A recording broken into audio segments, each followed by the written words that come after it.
যখন বাচ্চাদের জ্বর আসে তখন আমরা আগের যে থার্মোমিটার গুলো ছিল সেগুলোতে জ্বর মাপতে আমাদের অনেক হেসেল পোহাতে হতো, কারণ বাচ্চারা অনেক নাড়াচাড়া করে, সেক্ষেত্রে আমরা আসলে অ্যাকুরেট যে টেম্পারেচার সেটা আমরা পাই না। আজকে আমি আপনাদেরকে এমন একটি পণ্যের সাথে পরিচয় করিয়ে দিব যেটি প্রত্যেকটি বাসায় থাকা অত্যন্ত জরুরি। কি সে প্রোডাক্ট? এই যে আমার হাতে দেখতে পাচ্ছেন, এটি হচ্ছে একটি মেডিকেল ইনফ্রারেড ফরহেড থার্মোমিটার, যেটি একটি ডিজিটাল থার্মোমিটার নামেও পরিচিত। আগেরকার ওল্ড মডেল যে থার্মোমিটার গুলো ছিল সেগুলো ছিল কাচের তৈরি। দেখা গেছে আপনার হাত থেকে পড়ে গেলে ভেঙে গেল, অথবা বাচ্চারা ফেলে দিল ভেঙে গেল, এবং সেগুলো ইউজ করা ছিল বেশ টাফ। হাত দিয়ে ঝাঁকিয়ে ঝাঁকিয়ে পারদকে একদম শেষ মাথায় আনতে হতো। কিন্তু বর্তমানে আমরা একটি আধুনিক প্রোডাক্টের সাথে আপনাদেরকে পরিচয় করিয়ে দিচ্ছি। এই প্রোডাক্টের মাধ্যমে আপনারা জাস্ট এভাবে আপনাদের কপালে যদি একবার ধরেন, তারপরে এখানে প্রেস করলেই এটা আপনার বডি টেম্পারেচার স্ক্যান করে বলে দিবে যে আপনার কারেন্ট বডি টেম্পারেচার কত।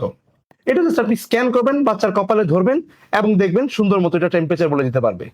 তাই এই ডিজিটাল থার্মোমিটারটি অর্ডার করতে এখনই অর্ডার নাও বাটনে ক্লিক করুন এবং আপনার নাম, ঠিকানা, ফোন নাম্বার দিয়ে অর্ডারটি কনফার্ম করুন।